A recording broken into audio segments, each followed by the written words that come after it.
کئی دنوں سے میرے جسم میں عجیب سی متلی ہو رہی تھی۔ صبح اٹھتی تو سر چکرانے لگتا اور پورا بدن جیسے ٹوٹ کر گرنے لگتا تھا۔ میں کچن میں ناشتہ بناتے ہوئے بھی کئی بار دیوار کا سہارا لیتی تو قدسیہ میرے پاس آ کر کھڑی ہو جاتی۔ وہ کہتی کہ امی، آپ کی طبیعت ٹھیک نہیں لگ رہی، آپ آرام کریں، میں کر لوں گی سارا کام۔ ابھی 2 دن پہلے ہی تو قدسیہ کی خوشخبری ملی تھی کہ وہ ماں بننے والی ہے۔ گھر میں سب کتنے خوش تھے۔ میرے شوہر تو خوشی سے نہال تھے کہ اب وہ نانا بننے والے ہیں، مگر اپنی یہ حالت مجھ سے چھپی نہیں جا رہی تھی۔ میرے دل میں ایک ایسا ڈر تھا جو مجھے اندر ہی اندر کھائے جا رہا تھا۔ میں نے سوچا کہ کہیں ایسا نہ ہو کہ جو میں سوچ رہی ہوں وہی سچ نکل آئے۔ اگر ایسا ہوا تو میں کسی کو کیسے منہ دکھاؤں گی؟ میری بیٹی کی ابھی نئی شادی ہوئی ہے اور وہ خود ایک ننھی جان کو دنیا میں لانے والی ہے، اور میں اس عمر میں اس دہلیز پر کھڑی ہوں جہاں سے صرف رسوائی نظر آتی ہے۔ اس دن گھر پر کوئی نہیں تھا۔ میرے شوہر کام پر گئے ہوئے تھے اور قدسیہ اپنے سسرال گئی ہوئی تھی۔ میں نے ہمت کی اور اپنی کالی چادر اٹھائی اور سر پر اوڑھ لی۔ میں نے سوچا کہ میں کسی قریبی ڈاکٹر کے پاس نہیں جاؤں گی کیونکہ وہاں سب مجھے جانتے ہیں۔ میں نے رکشہ لیا اور شہر کے دوسرے کونے میں ایک چھوٹے سے کلینک پر پہنچ گئی۔ وہاں عورتوں کا بہت رش تھا۔ میں چادر میں اپنا منہ چھپائے ایک کونے میں بیٹھ گئی۔ میرا دل اتنی زور سے دھڑک رہا تھا کہ مجھے لگ رہا تھا پاس بیٹھی عورتیں میری دھڑکن سن لیں گی۔ کب میرا نمبر آیا تو میں اندر گئی۔ ڈاکٹر نے مجھے غور سے دیکھا اور کچھ ٹیسٹ لکھ کر دے دیے۔ میں وہاں سے نکلی اور لیبارٹری جا کر سیمپل دے دیا۔ 2 گھنٹے بعد جب میں دوبارہ وہاں پہنچی تو میرے ہاتھ کانپ رہے تھے۔ نرس نے مجھے رپورٹ پکڑائی تو جیسے میرے اوپر کسی نے برف والا ٹھنڈا پانی ڈال دیا ہو۔ ڈاکٹر نے مجھے مبارکباد دی کہ آپ حاملہ ہیں، مگر میرے لیے یہ مبارکباد کسی گالی سے کم نہیں تھی۔ میرا سر چکرانے لگا اور مجھے لگا کہ زمین پھٹ جائے اور میں اس میں سما جاؤں۔ واپسی کا راستہ میں نے کیسے کیا، مجھے کچھ ہوش نہیں تھا۔ میں رکشے میں بیٹھی روتی رہی اور اللہ سے یہی پوچھتی رہی کہ یا اللہ، میرے ساتھ ہی ایسا کیوں ہوا؟ میں نے تو ہمیشہ اپنی سفید پوشی کا بھرم رکھا تھا۔ اب میں اپنے شوہر کو کیا کہوں گی اور اپنے بیٹوں کو کیا بتاؤں گی؟ جب میں گھر پہنچی تو قدسیہ واپس آ چکی تھی۔ وہ بہت خوش تھی اور اپنے ہونے والے بچے کے لیے کچھ کپڑے دکھا رہی تھی کہ امی دیکھیں، میں نے یہ لیا ہے۔ میں نے جبراً اپنے چہرے پر مسکراہٹ سجائی اور اس کے ساتھ بیٹھ گئی، مگر میرا دم گھٹ رہا تھا۔ قدسیہ نے میرا ہاتھ تھاما اور کہا کہ امی، آپ کا ہاتھ کتنا ٹھنڈا ہو رہا ہے، آپ کی طبیعت تو ٹھیک ہے نا؟ میں نے جلدی سے اپنا ہاتھ پیچھے کھینچا اور کہا کہ نہیں، بس تھوڑی تھکن ہے، میں اپنے کمرے میں جا کر لیٹتی ہوں۔ میں اپنے کمرے میں آئی اور دروازہ بند کر کے بستر پر ڈھیر ہو گئی۔ میں نے وہ رپورٹ تکیے کے نیچے چھپا دی جیسے میں اپنا گناہ چھپا رہی ہوں۔ مجھے لگ رہا تھا کہ اب میری زندگی کی ہر خوشی ختم ہو گئی ہے اور اب صرف تماشا باقی ہے۔ رات کو جب میرے شوہر واپس آئے تو وہ قدسیہ کے ساتھ بیٹھ کر اس کے بچے کی باتیں کرنے لگے۔ وہ کہہ رہے تھے کہ قدسیہ بیٹی، اپنا خیال رکھنا، اب تم پر 2 جانوں کی ذمہ داری ہے۔ میں کچن میں ان کے لیے چائے بنا رہی تھی اور میرے آنسو چائے کے کپ میں گر رہے تھے۔ میں سوچ رہی تھی کہ یہاں ایک ننھی جان کی آمد پر خوشیاں منائی جا رہی ہیں اور ایک وہ جان ہے جو میرے اندر پل رہی ہے اور جس کے بارے میں سوچ کر مجھے صرف شرمندگی ہو رہی ہے۔ میں نے فیصلہ کر لیا تھا کہ میں یہ بات کسی کو نہیں بتاؤں گی۔ میں اس حمل کو گرانے کے بارے میں سوچنے لگی، مگر پھر میرا ضمیر مجھے جھنجھوڑنے لگا کہ یہ تو قتل ہوگا۔ میں ساری رات جاگتی رہی اور اپنے اللہ سے گڑ گڑا کر دعا مانگتی رہی کہ یا اللہ، کوئی ایسا راستہ نکال دے کہ میری لاج رہ جائے۔ میں نے اپنے پیٹ پر ہاتھ رکھا تو مجھے ایسا لگا جیسے وہ ننھی جان مجھ سے پوچھ رہی ہو کہ میرا کیا قصور ہے کہ تم مجھ سے یہ شرمندہ ہو رہی ہو۔ میں اس کشمکش میں پاگل ہونے لگی تھی اور مجھے سمجھ نہیں آ رہی تھی کہ آنے والے دن میرے لیے کیا پیغام لے کر آئیں گے۔ میں نے تکیہ کے نیچے چھپی اس رپورٹ کو کتنی ہی بار نکال کر دیکھا اور ہر بار میرا دل اتنی زور سے دھڑکتا کہ جیسے ابھی سینے سے باہر آ جائے گا۔ میں نے اس کاغذ کو جلا دینے کا سوچا، مگر سچ تو جلا دینے سے بھی نہیں بدلنے والا تھا۔ اگلے دن جب میں ناشتہ بنا رہی تھی تو میرے شوہر سلیم صاحب کچن میں آئے اور میرے کندھے پر ہاتھ رکھ کر بڑے پیار سے پوچھا کہ آسیہ، میں دیکھ رہا ہوں کئی دنوں سے تم کچھ کھا پی نہیں رہی ہو اور تمہارا رنگ بھی زرد پڑتا جا رہا ہے، کہیں تمہیں بھی تو وہ شکایت نہیں ہو گئی جو قدسیہ کو ہے؟ یہ کہہ کر وہ ہنسنے لگے تھے۔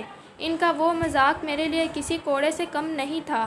میں نے جلدی سے اپنا رخ پھیرا اور توے پر روٹی ڈالتے ہوئے کہا کہ نہیں سلیم، بس بلڈ پریشر کا مسئلہ لگ رہا ہے، ورنہ اور کیا ہونا ہے۔ اس عمر میں انہوں نے میری بات پر یقین تو کر لیا، مگر میری بے چینی بڑھتی ہی جا رہی تھی۔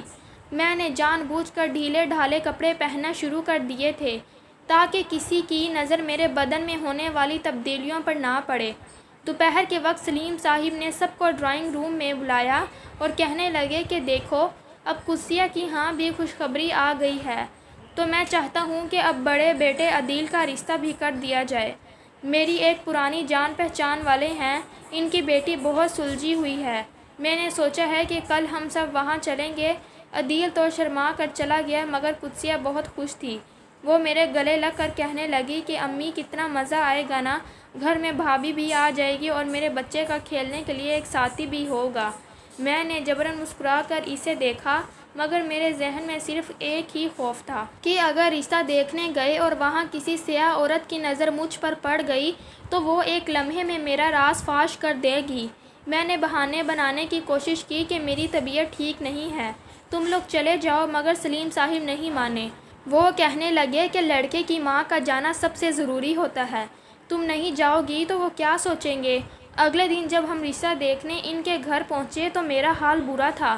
میں نے اپنی بڑی سی چادر سے خود کو اچھی طرح ڈھانپ رکھا تھا اور کوشش کر رہی تھی کہ بالکل سیدھی نہ بیٹھوں۔ وہاں بیٹھ کر جب وہ لوگ باتیں کر رہے تھے تو میرا دھیان کہیں اور ہی تھا۔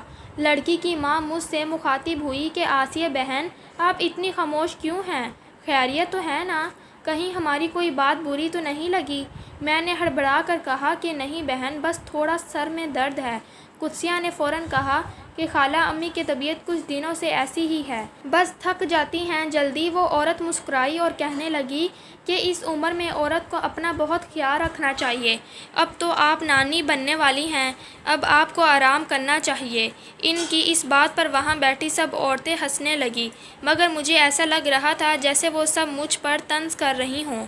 مجھے بار بار لگ رہا تھا کہ اگر انہیں پتہ چل گیا کہ جس عورت کو وہ نانی کہہ رہی ہے وہ خود بھی اسی راستے پر ہے تو وہ وہیں سے ہمیں اٹھا کر باہر نکال دیں گے اور کہیں گے کہ یہ کیسے بے حیا لوگ ہیں جو اس عمر میں بھی یہ سب کر رہے ہیں۔ واپسی پر گاڑی میں سلیم صاحب بہت خوش تھے۔ وہ کہہ رہے تھے کہ لڑکی والے بہت اچھے ہیں اور انہوں نے رشتہ پکا کر دیا ہے، مگر میری خاموشی ان سے چھپی نہ رہی۔ وہ کہنے لگے کہ آسیہ، تمہیں تو خوش ہونا چاہیے تھا، مگر تم تو ایسے بیٹھی ہو جیسے کوئی سوگ میں ہو۔ میں نے تڑپ کر کہا کہ سلیم، بس مجھے ڈر لگ رہا ہے کہ ہم اتنی ذمہ داریاں کیسے اٹھائیں گے۔ قدسیہ کا بچہ، پھر بیٹے کی شادی، اور پھر یہ گھر۔ انہوں نے میرا ہاتھ تھاما اور کہا، ارے پگلی، اللہ سب راستے نکالتا ہے، وہ رزق دینے والا ہے، تم کیوں گھبرا رہی ہو؟ ان کی باتوں نے میرے دل میں ایک اور نستر لگا دیا۔ میں سوچ رہی تھی کہ سلیم کو جب پتہ چلے گا کہ ایک اور ذمہ داری بھی لائن میں لگی ہوئی ہے تو کیا وہ تب بھی یہی کہیں گے؟ گھر پہنچ کر میں نے دیکھا کہ قدسیہ اپنے کمرے میں الٹیاں کر رہی تھی۔ میں اس کے پاس گئی اور اس کا سر سہلانے لگی۔ اس نے روتے ہوئے کہا کہ امی، یہ سب کتنا مشکل ہے نا، مجھ سے تو سہا بھی نہیں جا رہا۔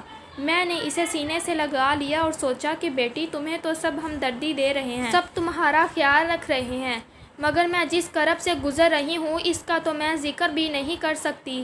میرا جی چاہ رہا تھا کہ میں چیخ چیخ کر سب کو بتا دوں، مگر میری زبان کو میری ممتا اور میری غیرت نے تالے لگا دیے تھے۔ بیٹے کی شادی کی تیاریاں شروع ہوئیں تو میرا دم نکلنے لگا تھا۔ گھر میں مہمانوں کا تانتا بن گیا تھا اور ہر طرف رونق تھی، مگر میرے لیے یہ رونق کسی عذاب سے کم نہیں تھی۔ مہندی کے تمام کپڑے درزی سے اپنے ڈھیلے بنوائے تھے اور ہر وقت ایک بڑی چادر اپنے گرد لپیٹے رکھتی تھی تاکہ کسی کی نظر میرے بڑھتے ہوئے پیٹ پر نہ پڑے۔ مہندی کی رات تھی اور پورا گھر موسیقی اور ہنسی مذاق سے گونج رہا تھا۔ میں شہر میں مہمانوں کو چائے دے رہی تھی کہ اچانک میری ایک دور کی نند نے میرا ہاتھ پکڑ لیا اور بڑے غور سے مجھے دیکھتے ہوئے کہنے لگی کہ آسیہ بھابھی، آپ کو کیا ہوا ہے؟ آپ کا وزن اتنی جلدی کیسے بڑھ گیا؟ اور یہ آپ کے چلنے کا انداز اتنا بدلا بدلا کیوں ہے؟ ایسا لگ رہا ہے جیسے آپ کے پیٹ میں بہت زیادہ بوجھ ہو۔ میں نے ایک لمحے کے لیے اپنا سانس روکا پر جھوٹا ہنستے ہوئے کہا، ارے نہیں بہن، بس کچھ دنوں سے معدے میں بہت گیس اور ورم ہے۔ ڈاکٹر کہہ رہے ہیں کہ پیٹ میں رسولی کی وجہ سے یہ سب ہو رہا ہے۔ بس اب بیٹے کی شادی سے فارغ ہو جاؤں تو آپریشن کرواؤں گی۔ یہ کہتے ہوئے میرا ضمیر مجھے ملامت کر رہا تھا کہ میں اپنی ہی اولاد کو رسولی کا نام دے رہی ہوں۔ شادی کے ہر فنکشن میں سائے کی طرح دیواروں سے لگ کر چلتی رہی۔ قدسیہ جو خود اب 5ویں مہینے میں تھی، وہ بار بار میرے پاس آتی اور کہتی کہ امی آپ اتنا کام کیوں کر رہی ہیں، آپ بیٹھ جائیں، دیکھیے آپ کا سانس بھی پھول رہا ہے۔ میں اسے تڑپ کر دیکھتی اور کہتی کہ بیٹی تم اپنا خیال رکھو، مجھے کچھ نہیں ہوا، میں ٹھیک ہوں۔ جب بارات کا دن آیا اور میں نے بھاری کامدانی والا جوڑا پہنا تو آئینے میں اپنا عکس دیکھ کر مجھے رونا آ گیا۔ میرا پیٹ اب صاف نظر آ رہا تھا۔ میں نے اپنی چادر کو سینے پر اس طرح لپیٹا کہ سب کو لگے میں نے سردی کی وجہ سے ایسا کیا ہے، حالانکہ باہر شدید گرمی تھی۔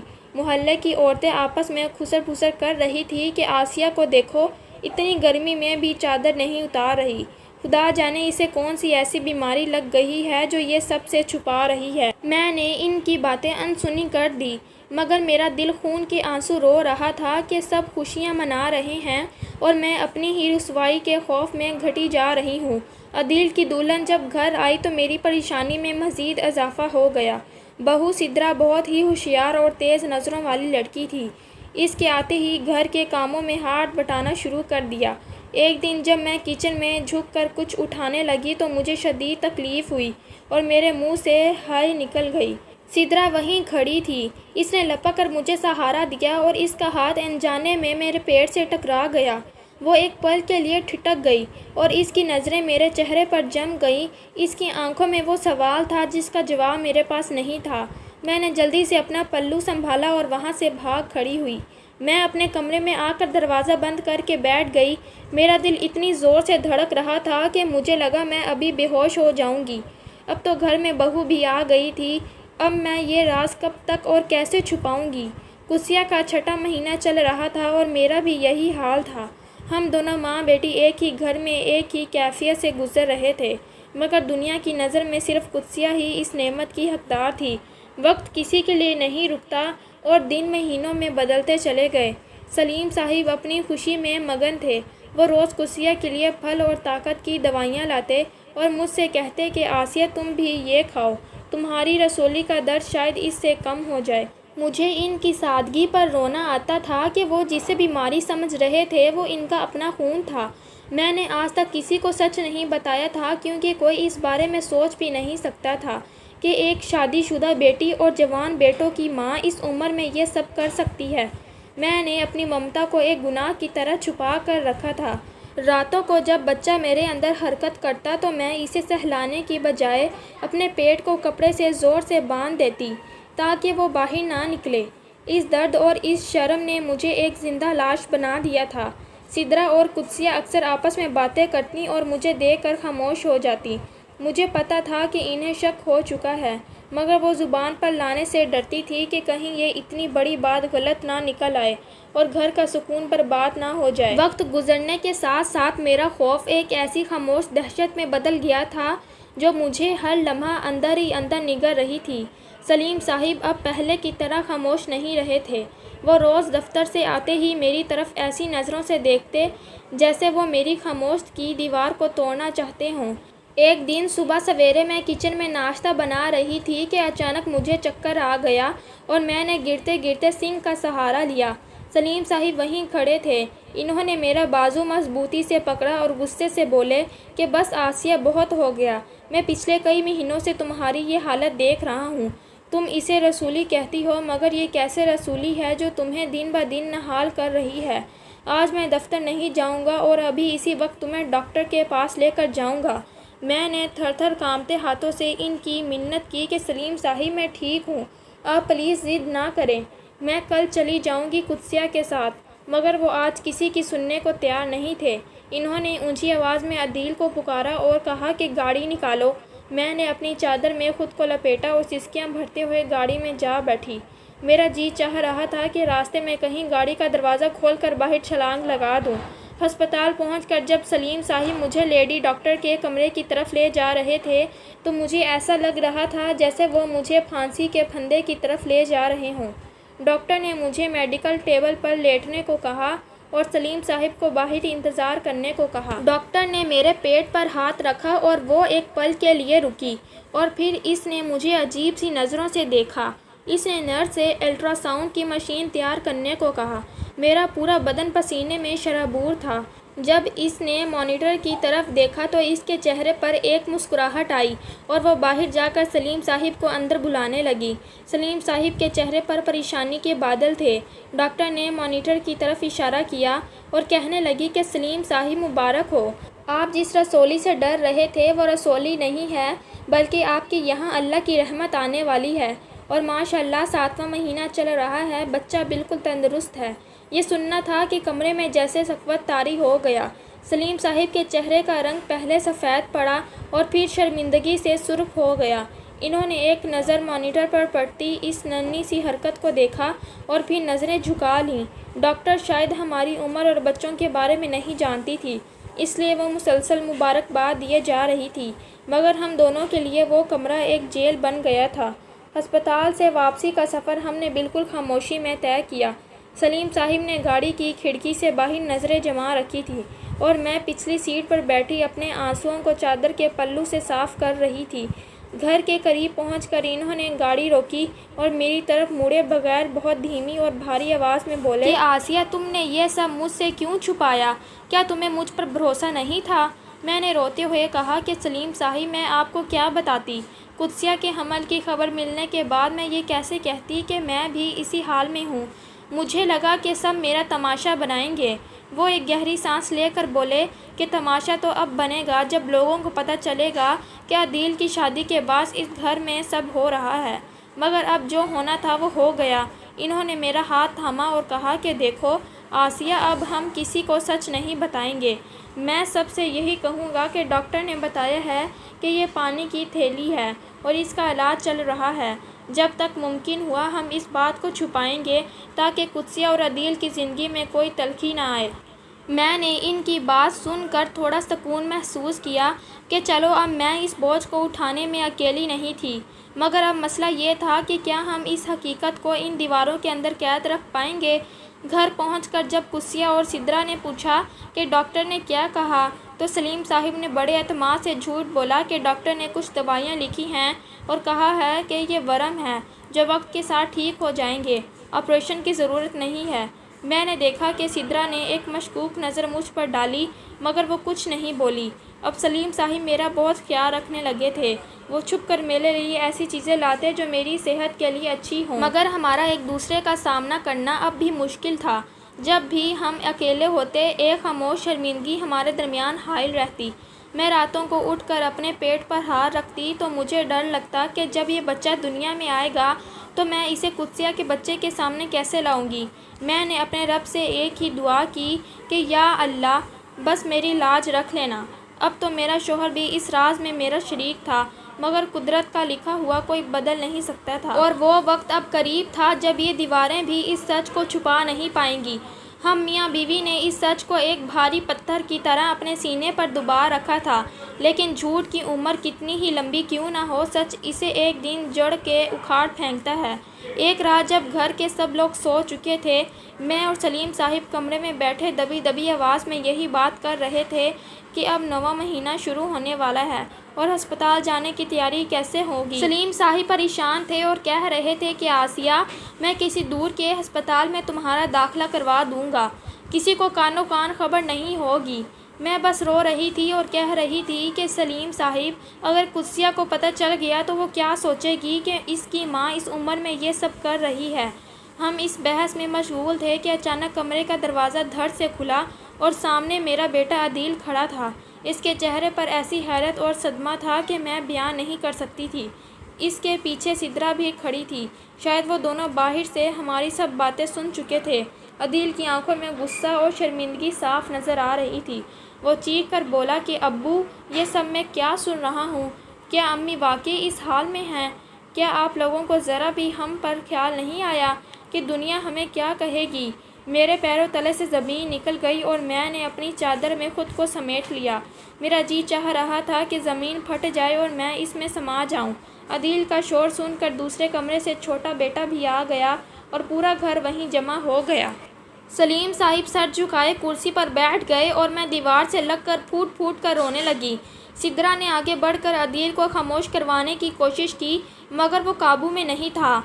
وہ کہہ رہا تھا کہ امی آپ نے ہم سب کی ناک کٹوا دی ہے، اب میں باہر دوستوں کو کیا منہ دکھاؤں گا کہ میرے گھر میں اس عمر میں نیا مہمان آنے والا ہے۔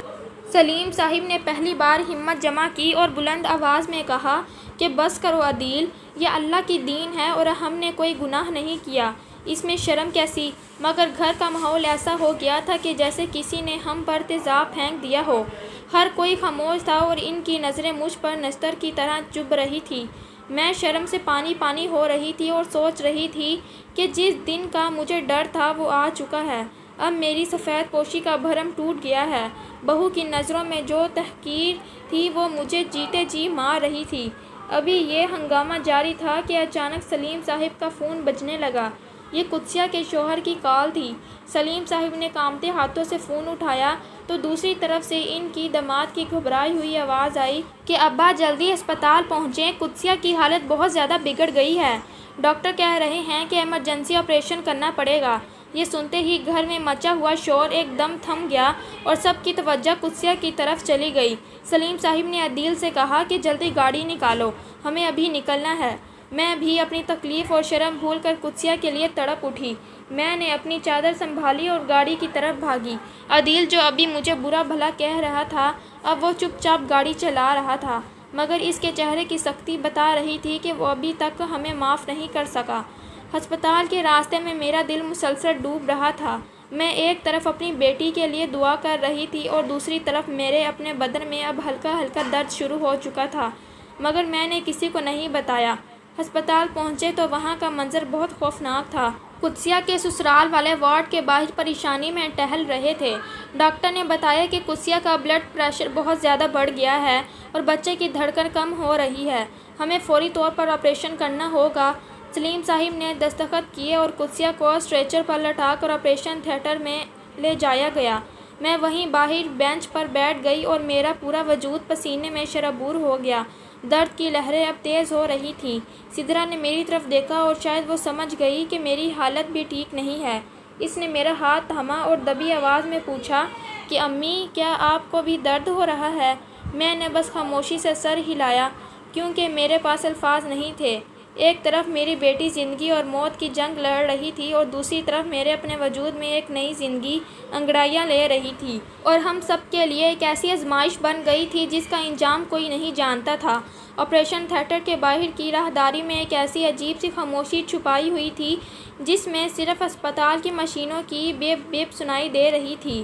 سلیم صاحب سر جھکائے کرسی پر بیٹھے دعا پڑھ رہے تھے جبکہ عدیل اور اس کا چھوٹا بھائی دیوار سے ٹیک لگائے کھڑے تھے مگر ان کی نظریں مجھ پر نہیں تھیں، وہ اب بھی مجھ سے نظریں چرانے کی کوشش کر رہے تھے جیسے میں ان کے لیے کوئی بہت بڑی شرمندگی کا نشان ہوں۔